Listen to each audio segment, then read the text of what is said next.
Bueno chicos, bienvenidos. Espero que hayan tenido un buen lunes. Vamos a empezar con otro día de estudio. Así que quería dejarle lugar a Carlos Torres para que pueda prender su micrófono y empezar con el tema. Y si querías empezar con una oración también. Gracias, Fanny. A ver, vamos a orar. Dios mío, que estás en los cielos, agradecemos nuevamente, tú nos das la vida para poder seguir estudiando tu palabra, descubrir, Dios, lo que tú nos has revelado a través de ella, para entender cómo tu poder maravilloso se ha manifestado a través de la historia, para que tu palabra pueda llegar a cada ser humano. En el nombre de Jesús te pedimos que puedas tú iluminar nuestras mentes y nuestros corazones para entender el tema de hoy. En el nombre de nuestro Señor Jesús. Amén. Bueno, chicos, buenas noches ya. Buenas noches. Agradezco a Dios por darme la oportunidad de dar este tema y poder compartirlo con ustedes. Probablemente ya alguno de ustedes lo haya leído, lo haya visto en internet, lo haya investigado, lo haya escuchado tal vez, ¿no? Voy a compartir pantalla.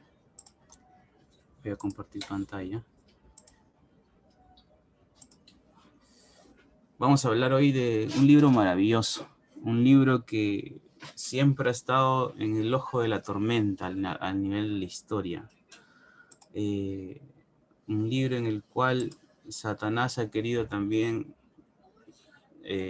ponerlo como un libro de mitos, leyendas y de ciencia ficción, como él le conoce a la lectura, ¿no? La lectura que pues la mayoría de las personas decide optar por ello porque deciden imaginarse, deciden algo que les gusta, pero pues Satanás siempre ha querido digamos, apartar al ser humano de la palabra de Dios.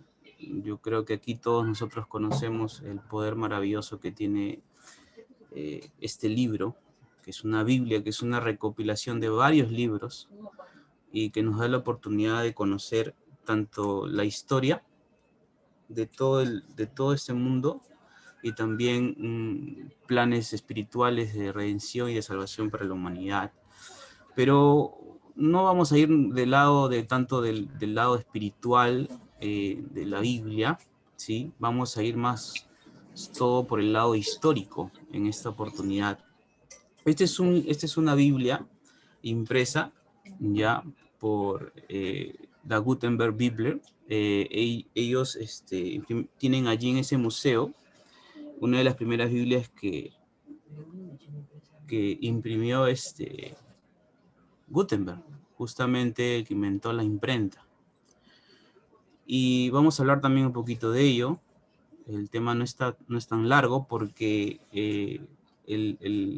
este tema está dividido en dos partes, ¿sí? La primera, esta es una introducción, digamos así, de cómo la Biblia llegó a nuestras manos, ¿sí? Y cómo Dios también se manifestó a través de ello. Bueno, allí pueden ver la Biblia, es una reliquia, es algo maravilloso, es una Biblia súper grande. Y ya si alguien quiere tener así una Biblia, no sé si estamos en estos tiempos para tenerlo en casa, de repente como parte de nuestro museo del hogar. Ahí está, Tito, excelente. Bien, Tito, así es. Bueno, hace un tiempo, ya en estos tiempos sobre todo, se esparcieron alrededor del mundo diversos libros, artículos y documentos con la intención de demostrar cuán inmadura e infantil es la creencia de quien toma en serio la Santa Biblia.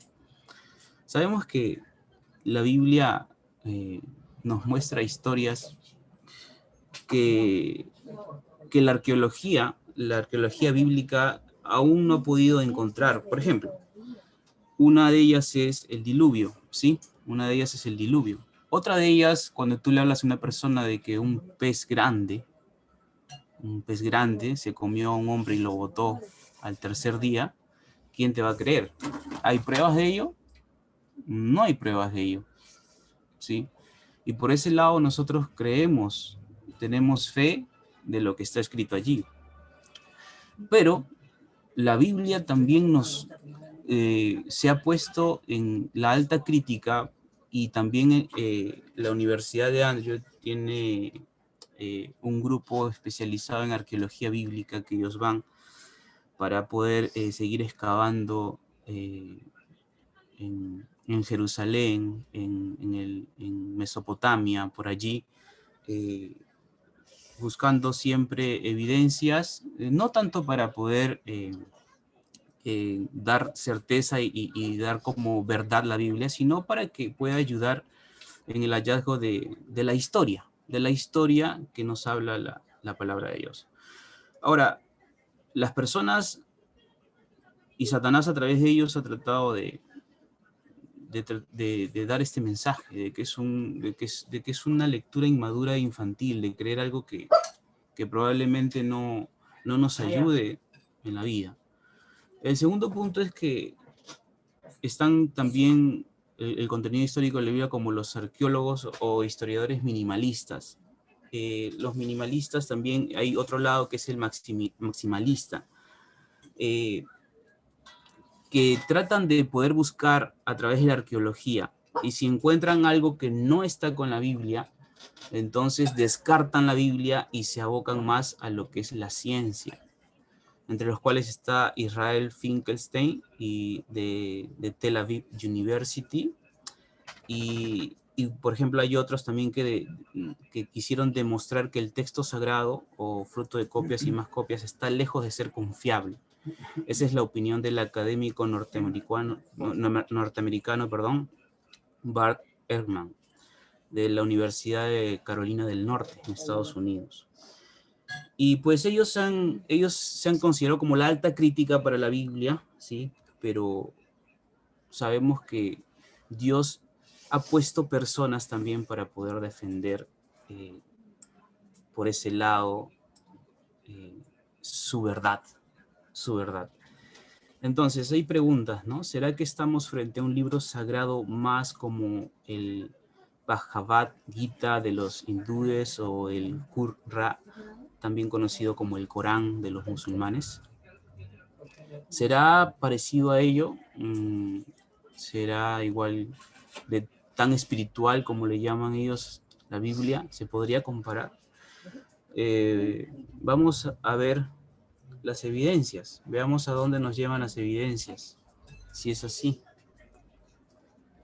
¿Cómo nos llegó primero la Biblia? Tenemos que saber. La Biblia se escribió en un periodo de 1600 años por 40 personas aproximadamente, ¿sí? Los primeros libros fueron escritos por Moisés, conocidos como los Pentateucos, ¿sí? Aproximadamente alrededor del año 1400, 1444, por allí antes de Cristo, porque sabemos que Moisés es el autor del Génesis hasta Deuteronomio, ¿sí? Esos libros, los primeros libros de la Biblia. Punto número 3 es que los escritos del apóstol Juan pueden ser también el último libro, que es el Apocalipsis, entre el primer siglo después de Cristo.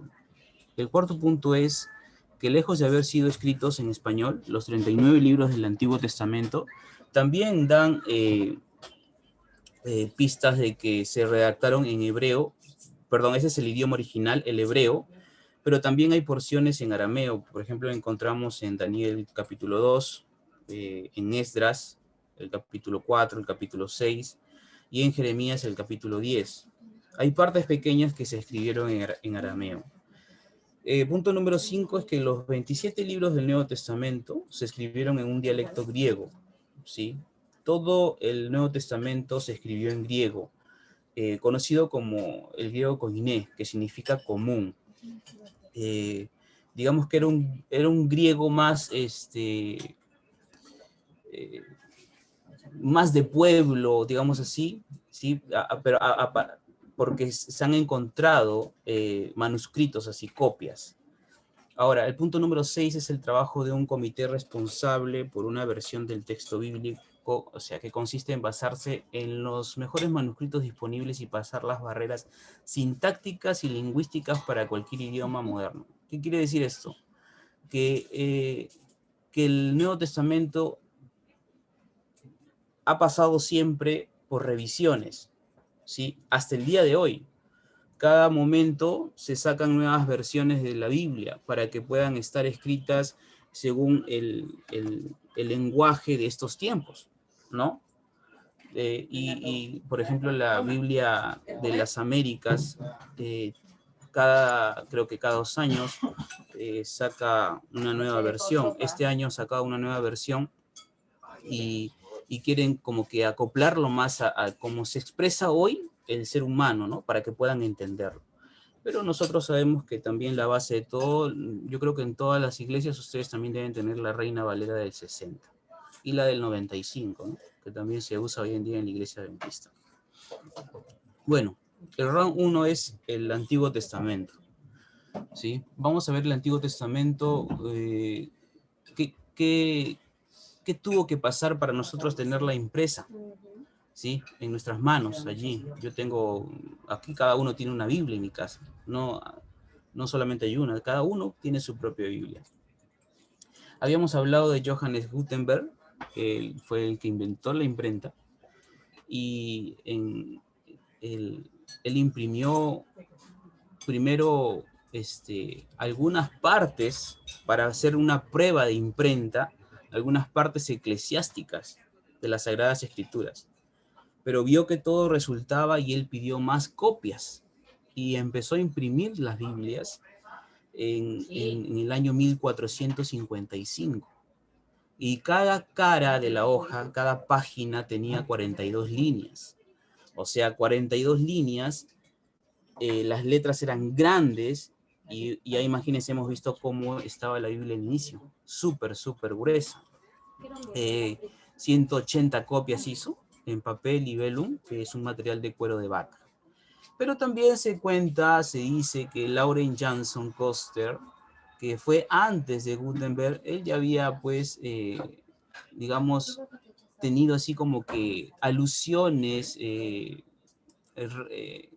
ideas de cómo poder trasladar una letra hacia un papel. Porque, ¿cómo sucedió esto? Él estaba jugando con sus nietos, estaba tallando letras en madera y vio que las letras, cuando se presionaban sobre la arena o sobre la tierra, quedaban marcadas. Pero obviamente se le atribuye a Gutenberg como el inventor de la imprenta y no a Lawrence Johnson Coster. Bueno, a lo largo de la historia, la transmisión del Antiguo Testamento ha sido por transcripción, por manuscritos. Nosotros hemos visto que entre el año 1440, alrededor de este año 1446, no es exactamente, solamente da alusión a esta parte de la página, un aproximado del tiempo de Moisés, ¿sí? En el cual él escribió los Pentateucos, ¿sí? Los Pentateucos. Aquí podemos ver también los jeroglíficos que se escribía en ese entonces como el hebreo. No es ahora como encontramos el alfabeto hebreo, como está escrito ahora. Antes eran con figuras, ¿no? Y conforme pasó el tiempo fue evolucionando eso y se tuvieron que transcribir con el tiempo. Por ejemplo, Samuel, el profeta, también transcribió, tuvo escribas, él tuvo su escuela de profetas que escribían los Pentateucos, que eran la ley de Moisés, ¿sí? La ley de Moisés. Y aquí van a poder ver todo el transcurso de la transcripción del pueblo hebreo, de Israel, de la Biblia, ¿no? En el 623, los samaritanos también transcribieron, ¿sí? Perdón, el 610 antes de Cristo. Y así vamos a poder ver cómo la Biblia ha podido llegar, en este caso el Antiguo Testamento ha podido llegar a poder ser traducido en estos tiempos, ¿sí? porque en el año 160 después de Cristo existieron los masoretas, y los masoretas se encargaron de poder transcribir nuevamente las santas escrituras del Antiguo Testamento a un hebreo más fácil de leerlo. ¿Por qué? Porque el hebreo no usaban vocales antes, no se usaba vocales, ¿sí? Eran consonantes. También vemos la Septuaginta, que a través de esos manuscritos se han hecho muchas Biblias también, ¿sí? Antes de que podamos ver esta parte de aquí, miren.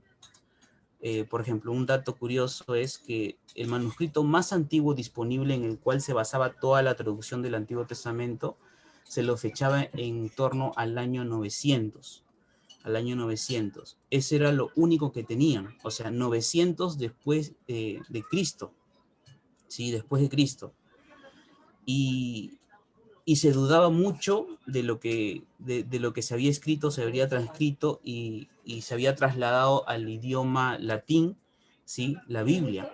Pero hubo un hallazgo importante en la historia, importante. Esto fue prácticamente la obra de Dios, porque no se encontraba escritos del Antiguo Testamento antes de Jesús.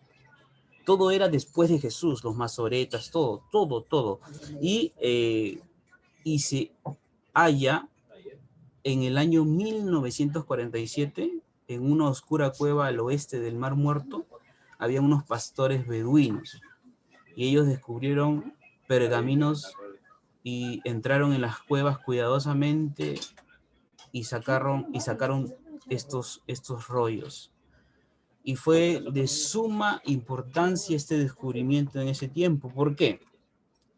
Porque el único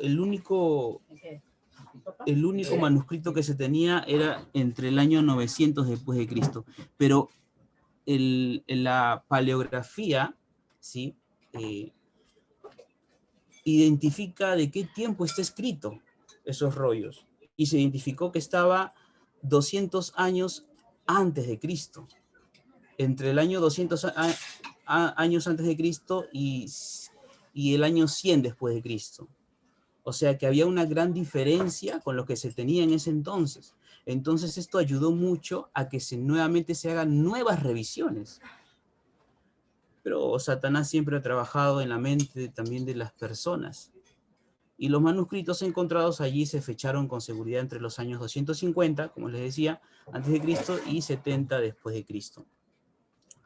Ahora, después de más de 60 años de investigación, eruditos como David Noel, James Charles, o Roland Vaux y muchos otros, podemos afirmar con precisión que el Antiguo Testamento de 200 antes de Cristo es esencialmente el mismo que disponemos hoy. ¿Por qué? Porque a través de esos manuscritos se hizo revisiones de lo que ya se había impreso, perdón, de lo que ya se había transcrito y se había hecho otros papiros, ¿no? Pero esto ayudó mucho en la historia de la Santa Biblia. Ayudó mucho para hacer revisiones. Y actualmente se siguen haciendo revisiones porque se siguen encontrando manuscritos. Ahora, aquí no se encontraron todos los libros del Antiguo Testamento menos el de Esther. Menos el de Esther. Pero ayudó bastante. El de Isaías estaba todo completo, habían también copias, aparte del Isaías completo, habían copias que estaban incompletas, o sea, era algo impresionante, impresionante para ese entonces. Bueno, eso es con respecto al Antiguo Testamento. Y Dios se ha manifestado allí. Dios se ha manifestado allí para poder nosotros tener hoy la Biblia. Y pues el round 2 es el Nuevo Testamento. ¿Cómo el Nuevo Testamento también ha llegado a nuestras manos? Pues aquí vemos, hay más de 5,000 copias completas o parciales del Nuevo Testamento. Y ustedes se preguntarán, ¿por qué las copias? ¿Qué importancia tienen las copias? Porque mientras más copias hay, entre un año y otro año se pueden hacer revisiones si hay algún cambio. Si hay algún cambio en la escritura o si se ha malentendido de repente el mensaje o si es un mensaje equivocado o si lo que tenemos hoy escrito en nuestras Biblias que tenemos en casa son erradas. Pero esto ha ayudado mucho. Pero en el tiempo del Nuevo Testamento se escribió entre el año 100 y 150, ¿sí? El año 90 más o menos después de Cristo hasta el año 150 se escribieron el Nuevo Testamento. Y no solamente se dejó escrito, sino que se transliteró, o sea, perdón, se transcribió en el idioma vulgato, en el siriaco, en el bizantino.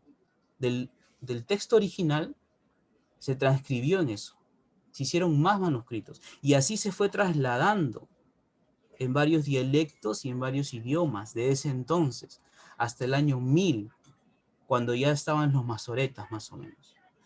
Entonces, esto es muy importante. Esto es muy importante saberlo porque ayuda mucho. Pero esto surge una pregunta en los críticos. Entonces, si hay tantas escrituras, si hay tantos manuscritos, es probable que haya un error, ¿no? Es probable que haya un error de escritura y se esté llevando un mensaje equivocado a la humanidad. Ya vamos terminando. Y lo que me gusta mucho es esta parte de acá. Esta parte es el test bibliográfico. ¿Y cuán importante es tener tantos manuscritos para poder cerciorar la palabra de Dios y dar como verdadera en la historia? ¿Sí? En la historia. Vamos a ver acá algunos, ¿no? Por ejemplo, el primero, que es Homero, quien ha leído la Ilíada. Yo he leído la Ilíada en la escuela, ¿no? Eso se escribió en el año 800 a.C. y se encontró una copia en el año 400 a.C. O sea, hay una diferencia de 400 años. Y se puede decir, sí es verdadero, porque está cerca a lo que se escribió. Pero miren cuántas copias tiene, 643. Pero ahora hay un dato nuevo que es que hay 1800 copias. Por ejemplo, vamos a ver uno más conocido que es Platón, la trilogía de Platón, ¿no? La filosofía, personajes muy conocidos en la filosofía. Se escribió en el año 400 a.C. Ahora, y se encontraron copias en el año 895 después de Cristo. ¿Y cuántas copias se encontraron?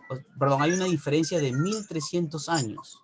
Entonces, esto puede decir si se cambió o no se cambió. Pero miren, la humanidad, amigos, la humanidad no pone en crítica estos escritos. Y lo siguen dando como una lectura ejemplo para la historia en las escuelas. En las universidades te hacen leer Platón también, ¿cierto? Entonces, miren cuántas copias habían, 7 copias, y siguen creyendo en eso.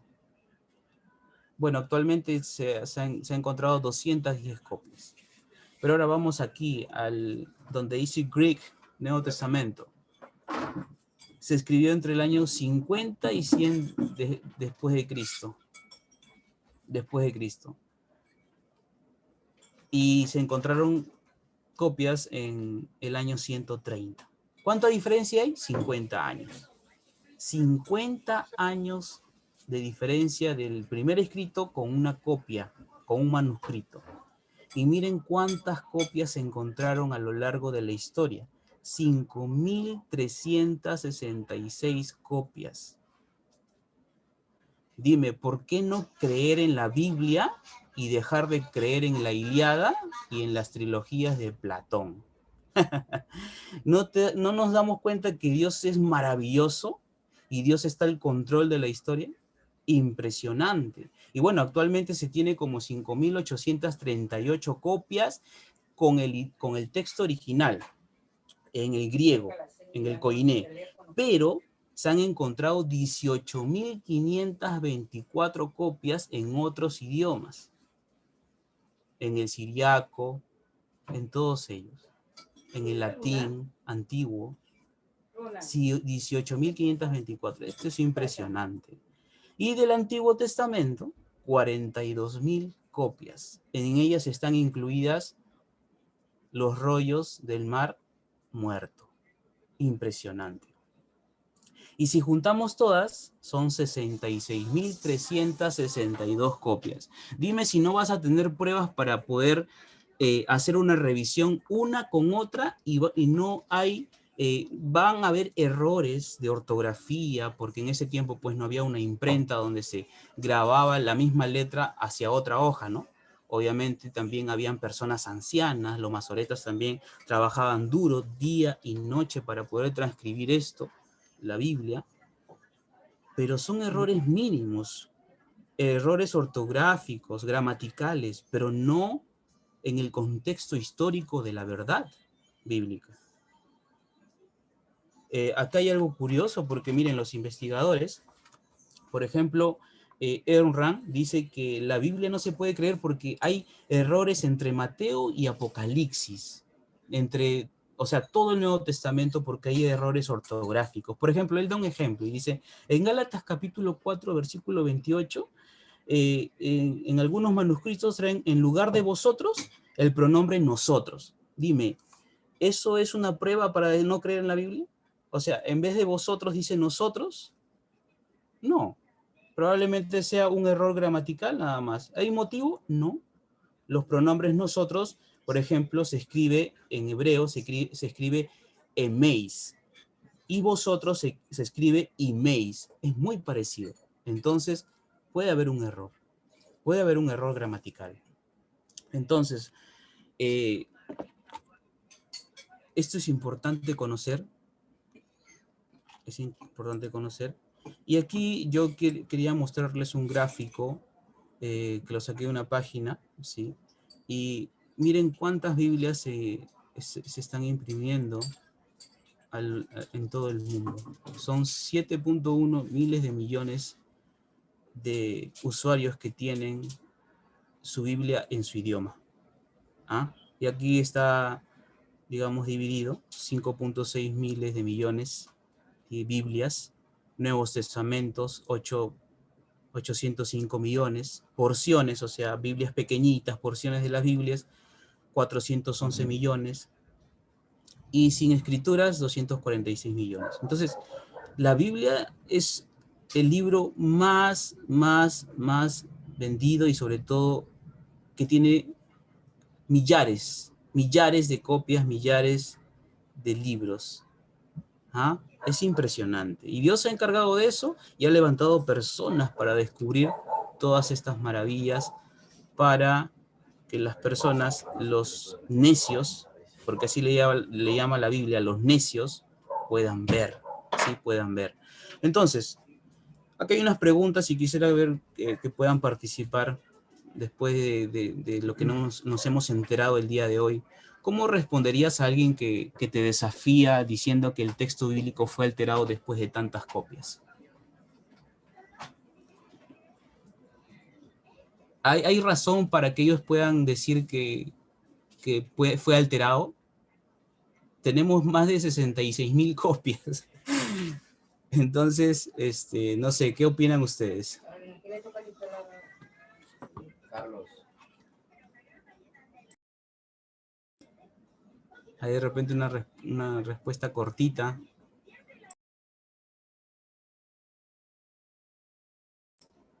Nada, no hay nadie. Todos están... Bueno, vamos por la segunda pregunta. ¿Cuál es la importancia de los manuscritos para reconstruir el texto bíblico? ¿Cuál es la importancia?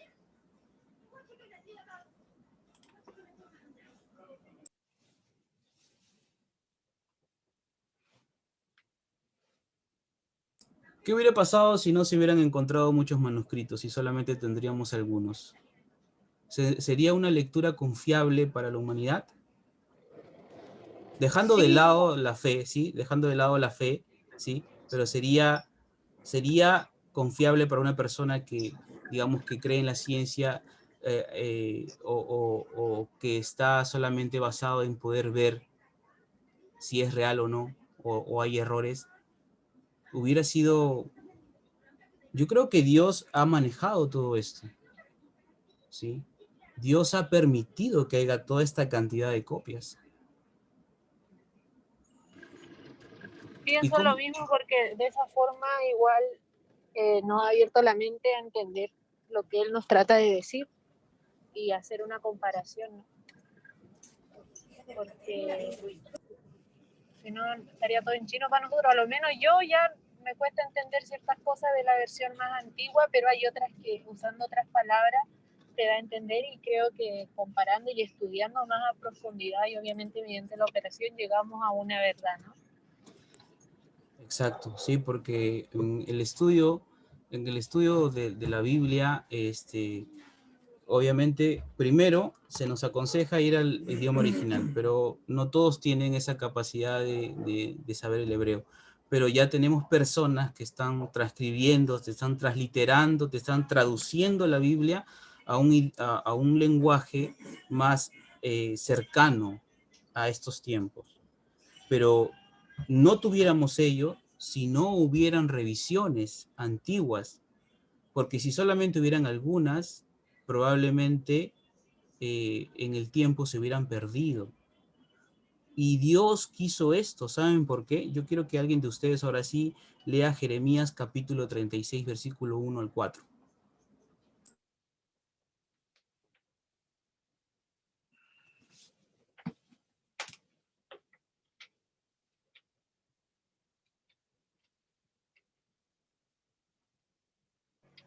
Leo.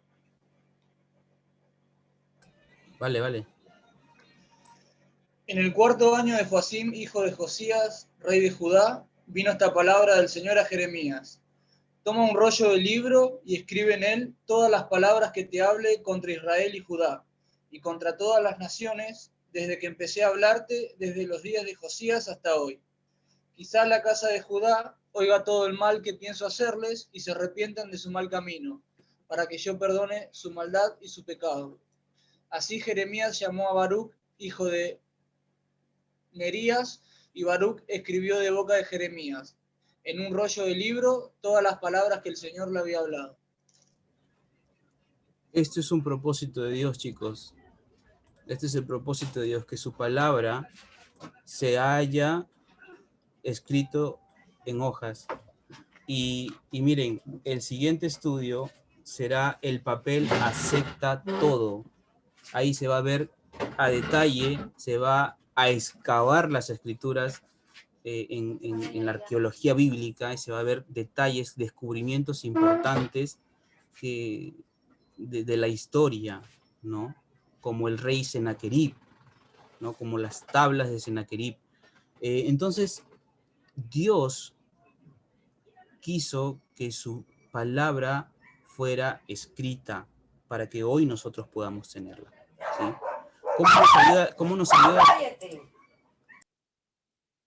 ¿Cómo nos ayuda ese texto a comprender el proceso de la escritura de la Biblia?